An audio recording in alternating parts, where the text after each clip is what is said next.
Let's check in with the doc and look at things with a wider lens. Pastor Richards on OMG. Good morning. Hey, good morning, Daniel. Good morning, Pastor. How are you? I'm doing great. I see you flying solo today. Oh, wait, let me do my duty. I'm supposed to say Bing is tending to a doctor's appointment. He is going to be, yes, he's going to be joining us soon. Okay. Well, by the time he joins the program, we'll be finished. Tell Bing stay and rest, man. Bing probably needs a day off. I am just You just the playing messenger. my role. Yep. Pastor, how are you doing? I'm telling you, I actually. Let me get this in before I move on to something else. I really enjoyed yesterday's program. A lot of persons messaged me about it. They're trying to figure out which personality disorder or what type they are. Flex is agreeing. Flex, you too, right? We had a long discussion yesterday evening with a bunch of people about personality and who has it. But then it's rather intriguing, to try to figure out. No, unless you have the tools and the equipment. I say it very easily, but in my position, right, as a counselor, when you do the intake, right, when I say intake, gathering of information from your client, right, you do intake in a bunch of different ways, right, traditionally, and, you do your intake with different forms, you get them to fill out, intake interviews and stuff like that. And it's not just what they write on the forms, and if I give them, sometimes I give them some initial tests. Not all the time, but from time to time I might pull a test off my shelf and say, hey, just fill out this form and give it back to me. And that, they don't know that, but what I'm doing is a little bit of intake, gathering information, because I taught my students this, I said, no matter how much education you have in psychology and how much or the other lecturers teach you, if you are not really good at diagnosis, you are not worth your salt. You have to nail down diagnosis, the DSM, which is the Diagnostic and Statistical Manual, DSM-5, which is the handbook basically, is a very good help. But I do my stuff not only on checking, okay, check this box, you check that box, you check that box, but also I just listen and read your nonverbal cues, clues, and I do my own intake from a bunch of different ways. So I actually do, from a professional perspective, I actually do get a good read on people. I don't think it is the wisest thing for people who don't know the tools, who don't have access to DSM or to other things, to be going about labeling people. Because once you label somebody, especially when it's done unprofessionally, once you label somebody, you tend to act on the basis of your assumption. And you could be very, very, very wrong with your assumption. Even in professions, you could misdiagnose. So I just want to warn people that it's not something that you should go about figuring out who is antisocial and who is narcissistic. What's the historic? Histrionic. Histrionic, yes. Histrionic. Well, you have somebody that you have in mind who's of the histrionic nature. What was the pointers for that one again? You're either drama queen or drama king. Yeah. I think I called Bing out on that one. I mean, I'm not a professional, so I shouldn't be labeling people, but I'm going to help myself. Histrionic people, I mean, they're all over. Histrionic people, they really crave attention. So don't be labeling anybody with this one, okay? Bing. No, don't do that. They crave. Forgive me, Pastor Bing. They crave attention. They're excessively emotional, right? I mean, they could get their emotions could just go boom to the zenith. They're dramatic, and they use drama to gain attention. And even when they speak, it comes across with. I mean, they could be telling you the coffee is hot, but they will tell you that coffee is hot in such a way, and they describe it in such a way that you think the world is about to end. You still don't want me to say, no, okay, I won't do it. I won't do it. Histrionic personality, but one of these days, right, I will come on because, in fact, one of the books that I have, I have my Bibles and my religious books and all of that. I keep them close. I have a lot of books in my office. Bing would have told you that. I mean, every now and again I get up, I pick up a book and check. But one of the books that I keep on my desk among my religious books, I keep a couple of lottings here in St. Vincent, keep all my necessary research, religious stuff close to me, and I also keep, you would not believe it, abnormal psychology book right at the top of something. Interesting. That and sociology. I have my sociology book. That's the biggest book I have here. It's about 1,000 some pages. But Pastor, something that you said yesterday kind of stuck with me. You said it's sometimes uncomfortable for you because you see people more or less exposed. And you said, I think you said you wonder if they realize that you can see them for who they are. I was just wondering, can you switch that off? Like, is there a time? Because I often wonder persons who can, profile people and stuff. Can you switch it off though? At any time? I call it an occupational hazard because I can't. I mean, and I don't like it. I mean, especially, for example, dealing with some females too, right? There are certain clusters of tendencies that you have to define what the DSM will call morbidities, right? Don't think it's a bad thing. Don't want to say morbidity. Don't think morbid, is the indicators. Let me use that word. And you have clusters of indicators that the fact that there's an indicator present, for example, if I'm talking to somebody in their 20s, a young lady in her 20s, and she manifests and indicates certain things in her tendencies, body movement, etc., etc., you don't necessarily jump to a conclusion that this happened when she was 9 or 10 or 11 or 12, right?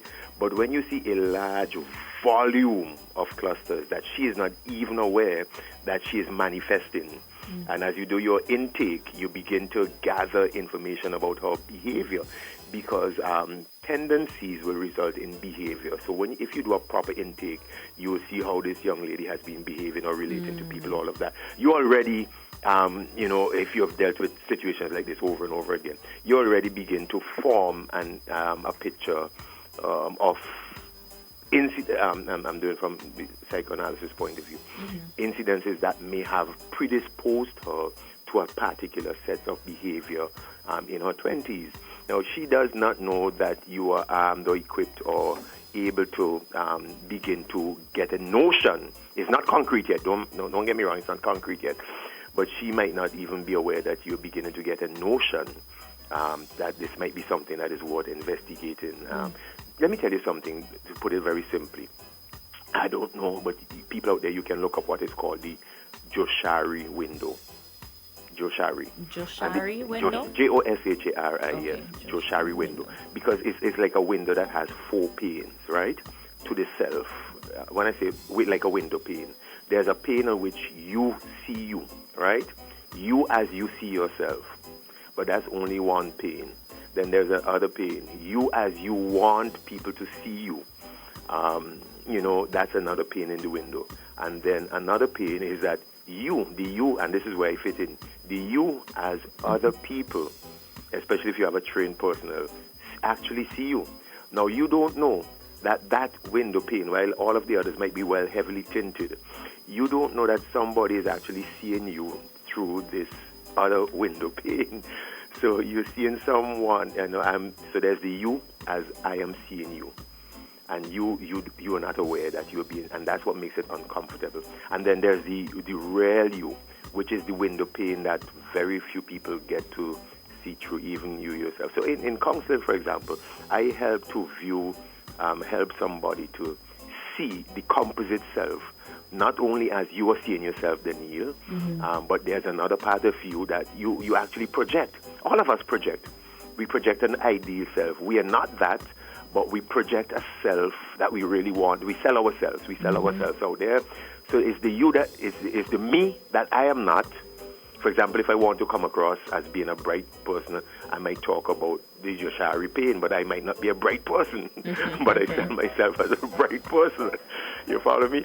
And then so I didn't want to talk about this morning, all right? Wait, I want to ask you something. Because you mentioned the window thing, the Joshari? Yes, window. Okay. Now, I'm seeing that it's about self-awareness and improving of oneself and stuff. Yeah. How can... Sharp. Of course. I'm very much interested in anything psychology related. So, okay. So, there we go. how can a person become more self-aware without using counseling as their method? You again, this okay. What works for me, all right, is how do I say this?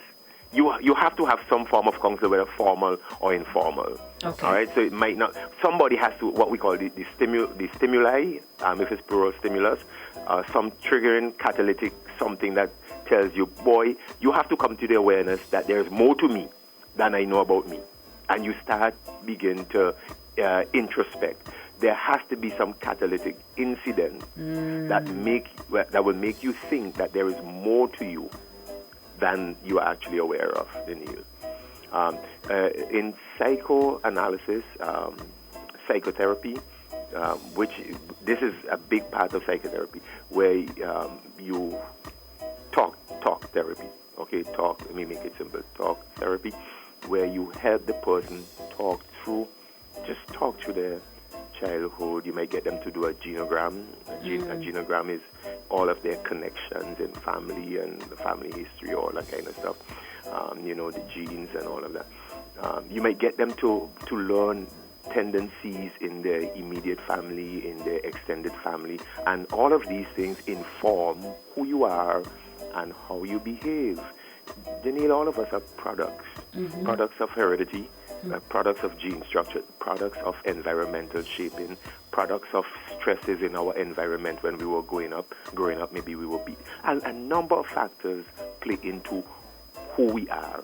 So self-awareness, you become aware of these factors that have shaped you, and you become aware of the product that you are. And in talk therapy, you get people to become aware of who they really are, and some of the whether you use Erickson's theory or in Freud's theory or whoever theory, you begin to see that there was a triggering incident, a catalytic incident, when you were 5 years old, or something happened to you when you were 8 years old, and you have what is called unfinished business related to that. That it was never resolved, it was never disclosed, it was never dealt with. You basically is sunk into your subconscious, and that was your coping mechanism then, because you, as a child, you didn't have the other developed coping mechanisms to deal with it. Not that it has been fixed, it just has been locked away, so it doesn't hurt you. The human body and the human mind does stuff like that. Things that are devastating, like that, you tend to lock it away so it doesn't explode and hurt you. So again, it needs, well, you said if a counselor doesn't help you, but it needs someone to provoke you to begin to think beyond the narrow circle of how you think of yourself. Daniel, for example, I'm talking to you. There's a whole lot more to you than you know about Daniel. Trust me. You just have to start sitting and thinking about it. I wouldn't doubt you. But that's not what I call in to talk about. I'm sorry, I had to ask the question. Go ahead, Pastor. I know that I had to ask. My time is almost up, but I really wanted to talk about something I got Go here ahead. today. Can I give you at least another couple of minutes? All right, yes. The Eastern Caribbean Securities Regulatory Commission, ECSRC, Eastern Caribbean Securities Regulatory Commission, sent out a notice yesterday, bit of information about being aware of fraudulent investment offerings. Apparently, and this is not, and people out there listening, don't make this political, don't make this about St. Vincent, we're talking Eastern Caribbean, and I'm sure it extends beyond. The times that we are in really have increased economic pressure upon us, stagnation. We're in a time where some countries are bordering towards economic stagnation. Definitely some downturns, even here in St. Vincent. No fault of government, because I'm saying all of this because I know how we love to make things political. Don't run with this and make it political. So it's hard economic times, and in hard economic times, what typically happens is that people look for various alternative means to make money. And because there's some unscrupulous people out there knowing that people are on hard times and they're looking for money, they will offer people chances of making money pie-in-the-sky kind of schemes and all of that. So these have been on the rise. Vincentians, my fellow Vincentians, hear me. These have actually been on the rise of late. The ECSRC, the Securities Regulatory Commission, is sending out a warning. I was aware, in fact, I've been warning people over the past 2 or 3 weeks.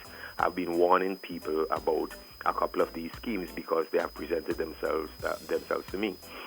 These are like personal finance scams. People are going to be calling you, trying to promise you that you could get into this deal. They're going to make it really lucrative and guarantee you, but you have to give up some financial information. Once you give up that financial information, that is exploited. And so you have to block such callers or not give out any information. But the one that I find that has been on the uptake here in St. Vincent big time is what is pyramid schemes. Pyramid schemes. I mean, this just mushroomed. It just blew up in the space of 1 month. I am hearing of multiple pyramid schemes. Pyramid schemes are incredibly attractive. They offer you this possibility of putting whether $50 or $100, $500, some quite elaborate. You put in $1,000, $2,000 in, right, and promise you're going to get back $30,000, $20,000, stuff like that. Big money in comparison to what you put in. The long and the short is that the pyramid schemes, according to the Eastern Caribbean Securities Regulatory Commission, the pyramid schemes are fraudulent. They are fraudulent. And from an economic point of view, and as a former teacher of economics, I know this. So I ain't just talking with water in my mouth. I'm just not talking dandruff off the top of my head. I know that any legitimate economic venture will either offer some kind of good, as in a product, visible product, or will offer some kind of service, as in whether to wash your car or some other kind of intangible service, or some kind of investment opportunity in which there is value creation. And value creation will attract profit, either whether you're selling a good or you're offering a service or a profit off of your investment. Pyramid schemes are none of these. Pyramid schemes are basically greed schemes that you sell people the idea that if they put in their money, then they will get back. All right? But what they're doing is putting in their money to people who are at the top of the pyramid, and for them to get back money, they have to perpetrate the same thing by pulling in and attracting other people, and basically it's just passing money from one pocket to the other, passing money from one pocket to the other. But the thing with pyramid schemes, and by the way, after pyramid schemes have been exposed, people stop calling them pyramid schemes. They find many fantastic, lovely names to call them. And pyramid schemes have morphed in such a way that there are many, many, many different varieties of pyramid schemes. I'm also a former math teacher, and I understand geometric progression and arithmetic progression. And I understand that the way pyramid schemes work, one person brings in 2. Then the 2 have to bring in 4, then the 4 have to bring in 16, and the 16 have to bring in and 256, and then the 256 have to bring in 1096. I'm just spouting these figures off the top of my head. They could be wrong. But basically, as the pyramid expands, it becomes unwieldy and impossible. I mean, mathematically, I am telling you, take it from me, from a mathematical perspective, a pyramid scheme is impossible to maintain. Every pyramid scheme will go belly up. Every single one. Every single pyramid scheme. Take it from me, I'm giving you a mathematical principle. Every single pyramid scheme will go belly up, and there will be always gobs of losers. People who have put in their money and will get nothing out. Yeah, but you tell me, but some people are actually getting something. Of course, those who are at the top of the pyramid, those who are early in on the pyramid, those who put in their money early in the pyramid, at the very, very start, are going to show you pictures of money that they receive, or going to tell you testimonies of money they receive, and it's legit. Those at the top get the money because they're part of the early rake-ins. But 87%, take it from me, 87% of the people who put their money in pyramid schemes end up with their money lost. They don't get it back. Be careful. I have to wrap up. I have to wrap up. Be careful, because these pyramid schemes and the people who call you up are going to be your friends, are going to be people from your work circle, people you trust, people from your church, people who preach to you, people who have a good name, because some of these people are not even aware that they're pyramid schemes. The pyramid schemes are called many great names like gifting circles. And that works among Christians. Oh, yeah, we have got to gift each other, and blessing circles. You bless me and then somebody else will bless you. Or faith. Some of these pyramid schemes actually have educational names attached to them, so you feel like you're doing something good. One of the names that I saw was Women Empowering Women. Now, who wouldn't want to be a part of a legitimate sounding thing where women empower other women and they receive large sums of money? At the end of the day, pyramid schemes are based on a primary principle of greed, and there's not any economic viability. There's no value creation. If anybody comes to you with any kind of notion of, I don't care what name they give to the scheme, where you are putting in your money and they say, well, you'll get back, and there's no value creation, no product, no service offered, run as fast as you can from the thing before it blows up in your face. Consider yourself warned. Thank you, Pastor. Take care. We talk psychology. I see you interested. Did you do psychology in your I did study? not, and I really should have. Oh, God. But it's never too late, right? Daniel, it gives you such an advantage. I know. In dealing with people. We'll talk psychology some other time, all right? Yes. Okay, Maybe privately too. Yes, okay, take care. All right, bye-bye. thanks a lot, Pastor. Let's check in with the doc and look at things with a wider lens. Pastor Richards on OMG.